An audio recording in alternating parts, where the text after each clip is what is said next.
This is 20 Minutes of Impact from the United States Energy Association Power Sector Podcast, sponsored by Energy Hub. I'm Herman K. Trabish. I've covered the power sector since 2006, and I currently report for Utility Dive. In this opening episode of the podcast series on virtual power plants, or VPPs, my favorite guest, back for her fourth visit, is Autumn Proudlove, Managing Director for Policy and Markets with the North Carolina Clean Energy Technology Center, or NCCETC. Autumn's going to introduce the latest 50 states of virtual power plants and supporting distributed energy resources report from NCCETC and the Smart Electric Power Alliance. The report catalogs and describes the growth of legislative and regulatory policy work on VPPs across the U.S. in 2025. Autumn has spent over 12 years as researcher and director with NCCETC's enormously informative 50 states quarterly updates on grid modernization, solar, EVs, and other policy topics. And in that time, she's formed what I believe is as clear a perspective on the evolution of the policy guiding the 21st century power sector as any analyst anywhere. So, Autumn, the paper's first trend, this paper that catalogs all the policy work about VPPs, the first trend that it mentions is utilities proposing programs that use portfolios of distributed technologies and adding system management technologies to integrate them. So, and that's important because that shows the expansion of utilities with programs, and that's important because most VPPs go through utilities in one way or another. They may own them and operate them. They may contract with a third party like Energy Hub, or they may have some sort of contractual arrangement with the aggregator. But the fact that through all this, they're proposing programs that use portfolios of more types of technologies, and they're adding management technologies. What are these programs and technologies intended to be? How are they intended to be introduced and used? What utilities are good examples of what's happening here? Yeah, thanks, Herman. Utilities are absolutely kind of central to these VPP programs and where we are currently in the market. So I think we're starting to see a shift from some of these more siloed single technology programs to more integrated portfolios where utilities can manage a variety of customer devices in a more holistic way. So we're seeing some utilities propose a suite of programs. Often these are part of demand-side management portfolios. There might be a smart thermostat program, a managed charging program, a battery program, but the utility is trying to coordinate all of these different programs and technologies and also provide multiple ways for customers to participate in the VPP. So one example of this we see in Virginia, where Dominion Energy filed their VPP proposal that was required by legislation enacted last year. They're opting to use their DSM portfolio as the basis for their VPP program. So they're trying to leverage multiple types of technologies like storage and managed EV charging in their program, but manage these in a coordinated way. And their proposal actually says that it's intended to be device agnostic and provide multiple participation pathways. And an interesting wrinkle to this as well is that the legislation that led to this program directed Dominion to incorporate existing programs. So this might have been one driver for this portfolio approach. Interesting. Any other examples you want to mention before we move on? Yeah, I think another one that really stands out on this portfolio approach would be in Delaware, where Delmarva filed what they call an affordability and load flexibility portfolio. And this is intended to help customers manage their energy use while providing the grid with flexible, dispatchable load reductions. So their program portfolio includes managed charging, direct load control, smart thermostat, and battery storage programs. It also includes time of use rate options. So it's a really good example of this portfolio approach with the utility trying to manage all of these resources in a more holistic way. Interesting.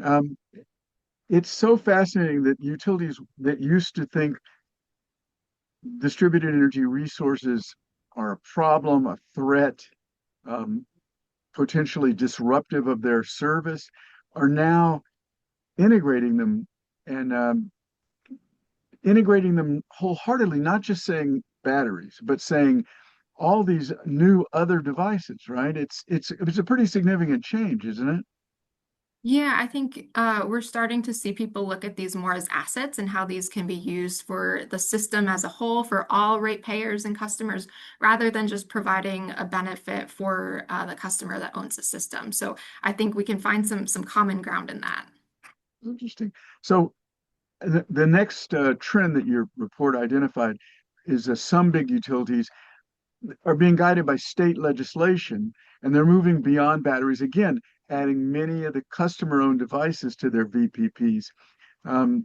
Your report mentioned some examples of that. I think you may want to be able to tell us more about this trend by showing us what various utilities are doing in terms of what devices they're adding. You've already said a lot about that, but um, what I find is interesting is that a lot of these programs are guided by legislation, and the legislation may even specify, I think, what they have to do. I think you mentioned the Minion project is program is one of those, and you also mentioned this, and I want to bring this out a little bit more with this question, that the goal is to use the flexibility to ensure that electricity delivery is reliable and affordable. Tell us a little bit about some programs that have those kinds of goals and or how they're doing it. Yeah, so kind of along with that, portfolio approach and getting more expansive, we're seeing utilities incorporate more types of technologies into these programs. So EVs and smart thermostats, water heaters, beyond just batteries. And as you mentioned, in a lot of cases, legislation is being the driver for this. There might be language that the VPP program should apply to DERs, just kind of broadly, which opens the door to allowing a lot of different technologies to participate. Or there might be language that specifically calls out multiple technologies that the program is supposed to include. So a couple of examples that we've seen recently of this in Illinois. The recent Clean and Reliable Grid Affordability Act, SB 25. This requires the development of a VPP program for storage systems that are receiving state rebates, but also another VPP program for other battery systems, non-battery storage, and electric vehicles. So they're calling out these specific technologies that should be included. And similarly, in Virginia, their VPP legislation, it's specified that the program should include battery storage, non-battery storage, smart thermostats, and managed EV charging. Then you see a few cases of legislation where it's DERs broadly, like Colorado and Maryland, but then we've seen the utilities go on and propose programs that include technologies that go beyond just batteries. It Um, seems like it seems. Oh, so excuse me. Finish the thought. I wanted to ask you a question, but go ahead and finish the thought. yeah, just I think you brought up affordability and reliability as being Right. drivers here, and I think that's right. I think everything seems to center these days around load growth and affordability issues for good reason. They're front and center. But I think along with that, there's an effort to maximize the value of all of our energy resources. So by making these programs broader, I think you have more to work with. So you can potentially have a bigger impact on reliability, on affordability, and also open the door for more people to participate and maybe see some direct benefits from these programs. Hmm. Um, Now, s- it, it's still sort of early stages of developing and using VPP programs, and there's a sense that there's a lot more potential. You mentioned in Colorado and Maryland that the legislation called for customer-owned resources, but the utilities also want to own and be a part of this program. Do you think there's a tension emerging there, but in between people that want only customer-owned resources versus utilities wanting to own and operate? I think there could potentially be a tension there. I think in most cases, what I've seen so far, it has been customer-owned resources, but the utilities have that visibility and that management. And I think that is really key. I think as long as there are kind of both pathways there, I think there's less resistance maybe from industry. If it's purely a utility-owned program, I think you would see a lot more resistance. But it's two ways to get at something, and maybe more options is not necessarily a bad thing, but it does obviously bring up some tensions. And do you think that the legislation is a factor in guiding which way it goes? Legislation definitely makes a big difference when it comes to these programs utilities are proposing as a result of in these states. They kind of set this framework and the baseline requirements. So it goes a long way in setting up the structure and what these programs are ultimately going to look like. So we have these, and you clearly see the fingerprints of the legislation, like very strongly guiding what these look like. And that's just a different approach than where we see utilities maybe proposing programs of their own accord or as a result of a regulator directive. It's a really interesting thing, and it goes to the whole nature of our regulatory system: federal regulation, state regulation, utilities looking for legislation to guide them. And I've talked to a lot of utilities who will say, look, we're going to do what we need to do, but if you tell us what you want us to do, what the public wants us to do, we'll do it. But if you don't, then we're going to do what we need to do. Have you seen that in the legislation and regulatory processes that you've been in or chronicled? Yeah, I think that's exactly the right sentiment and exactly what I've heard. Utilities are very willing to, if you tell us what to do, we'll do it, but there needs to be that directive there. So I think that's where it's up to the states. If they have a vision and they have these policy objectives that they want to accomplish, uh, enacting legislation is the most sure way to kind of make sure that actually happens and is implemented the way that you want to see it implemented. So I do Yeah, see we have seen a few states and kind of more trickling in and wanting to take that stronger approach in setting up a framework for these programs. yeah, yeah, I think so too. Here's a quick note from the sponsor of our series of podcasts about virtual power plants, Energy Hub.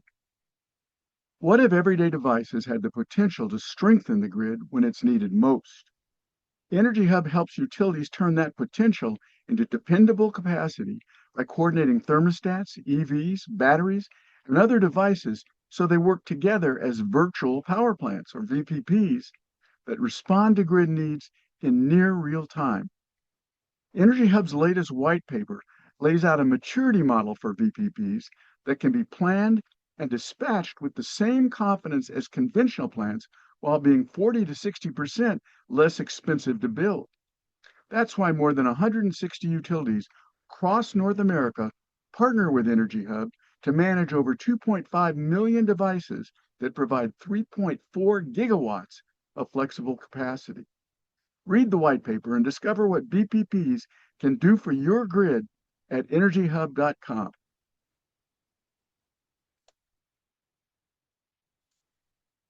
Okay, the third key trend that your report mentions is a really interesting one because I've heard so many innovative companies tell me that a utility will try something out, they'll run a pilot on it, and then they wind up in what they call pilot hell.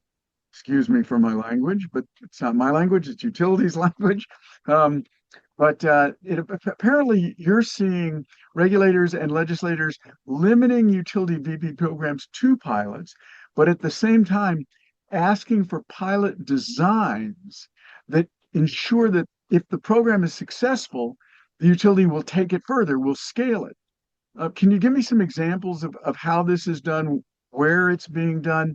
And I'm just curious, have you gotten as far as the details of how the requirements are put into the regulation or the legislation to ensure that the scaling happens? Yeah. So I think most of the VPP programs we've seen so far, they have been pilots, whether it's proposed by a utility of their own accord or whether it's coming out of a legislative or regulatory directive. I think pilots are the natural place to start with this. And for a lot of utilities, I think VPPs are operationally quite a bit different than what they're used to doing. So there is a training aspect there. They need time to train people. It's more complex, so pilots can help in that regard. And then I think a lot of utilities and regulators, especially, they want to see the data on how these VPP pilots perform. Is the capacity reliable? Is actual capacity matching up with expectations? And a pilot provides an opportunity to gather some of this real data where you're just making your best guess when you initiate the program. And then you have an opportunity to make improvements before you actually roll it out on a larger scale. So I think that's some of the rationale here. And then, as you mentioned, more recently, though, I think we are seeing a lot of concern around getting stuck in pilots, and then these pilots that you do it, you get some data, and then just nothing happens with it. And people wanting to make sure that we're using this information, we're building upon it. So there are a few good examples, I think, of states that have taken some steps to proactively make sure that they're setting the stage to result in permanent programs or to scale these pilots. So one, I think a really good example is Virginia. In their legislation they enacted last year, it actually includes specific provisions that require the state corporation commission, the regulators, to review the data and the results of the initial program and evaluate its effectiveness. And then as part of this process, the commission is required to initiate a proceeding to establish a permanent program. So they're setting the stage here. They're actually requiring this to happen as a part of that review and evaluation of the pilot. And then another example I'd mention would be in Maryland. Regulators, they actually directed the utilities to refile their VPP programs with a greater scale. They wanted the pilots to be bigger. And they noted that there should be a clear pathway to transition to permanent programs. And another interesting thing I thought came out of their decision was that they determined the default pilot length should be 2 years instead of 3 years, so that it won't delay the implementation of permanent programs. So I think a couple lessons learned here, just having a clear timeline is helpful, and a process for evaluating that data and for transitioning to a permanent program, setting the expectation and being proactive with that. That's really interesting, because these pilots turn out data, and now what you're seeing is a requirement that that data be reviewed. And that's it seems obvious if you've got all this information, you would want to review it, but it doesn't happen in a lot of cases. Utilities are busy, they finish the required pilot, let's move on. It's really great that that's being written into these pilot designs, I guess, isn't it? It is what you say. It does seem so obvious, but everybody is Yeah. so busy and everybody's understaffed, and there's so much going on, and the next thing and the next thing. So some things just fall between the cracks. Yeah. Okay. Um, okay.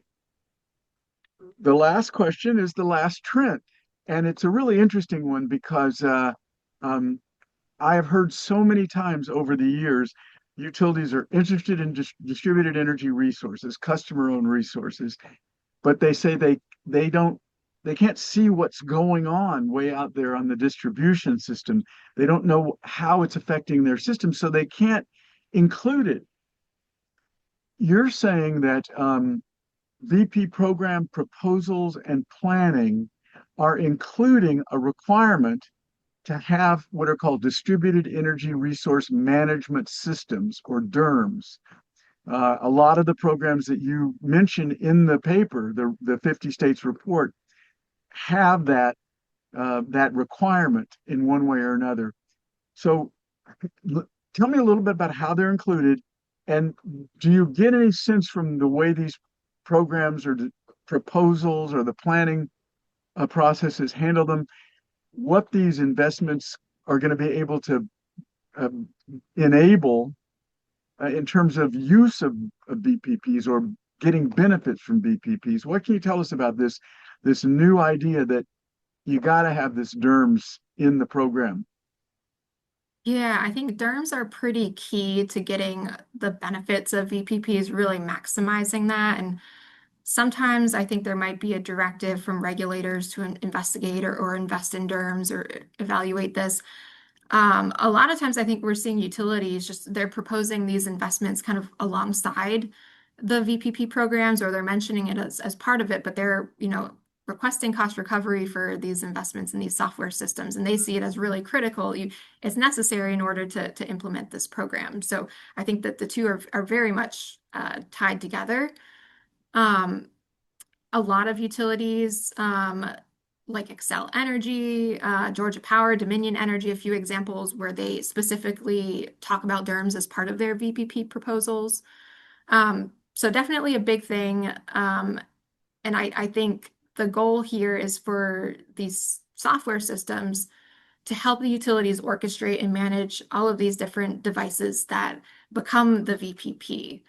Um, and, as I mentioned, I think DERMS really help optimize the VPP so that you're maximizing the benefits that these devices are providing to the system. And ideally, the goal really ultimately is to avoid some utility expenditures as a result of this. Are you able to actually predict the capacity that you get from these devices, scale them up so that you can avoid some capacity investments, or can you target these so that you could even avoid some distribution system investments and use these more as a non-wires alternative? So DERMS are kind of the platform that enables all of this. Yeah, and it's a really interesting thing because um, you can use a VPP much more effectively. You can use all the elements of the VPP much more effectively if you have that DERMS. And for a long time, some, let's say, consumer representatives didn't want to see the expenditures for the software equipment. It can be somewhat expensive. But it's cheaper than building new substations and new feeders and having to expand your lines. So it makes it a good investment, right? Yeah, yeah, I think if you're investing in these programs, you want to maximize it. And I think DERMS, it makes a lot of sense. And compared to a lot of these other hard investments, it is a lot cheaper than some of those. I think we've we've seen so many of these grid modernization proposals, and a lot of them so large. There's some skepticism. Just are all of these needed? Are all of these? But DERMS, it seems to be a really good value for what you're getting out of it. And especially as we've just gone through a list of trends, and almost all of the trends in one way or another touch on adding a lot of different kinds of devices. We're seeing utilities want to include electric vehicle charging programs into their programs. We're seeing them add solar and battery storage. And all of these things are a little bit more nuanced in how they perform. Batteries or EV batteries are going to be sending generation to the grid sometimes, taking generation off the grid sometimes. The DERMS helps them see what's going on at that customer level, far out there on the edge of the system, right? And so they can then use these other kinds of devices. So it's all part of the DERMS, which is your fourth trend, is all part of goes all the way back to the first trend of adding more kinds of devices. Did you notice that when you were writing up these trends? Yeah, it is all connected, which I mean, it just makes sense for VPP is just connecting and all of these things together. But yeah, absolutely, it all ties back together, and it's more complex. So you need the system to help, orchestrate and have that visibility. Yeah, good. Okay. I think that's a good place to leave it, Autumn. I want to thank you. My guest has been NCCETC Managing Director for Policy and Markets, Autumn Proudlove. She's introduced the newest 50 states of virtual power plants and supporting distributed energy resources report, which catalogs and describes the growth of legislative and regulatory policy work on VPPs across the U.S. in 2025. I also want to thank our sponsor, Energy Hub. And as always, I want to thank our listeners for taking the time to check out the USEA Power Sector Podcast. Don't forget to subscribe, like, and share with everybody you know our quest for energy transition solutions.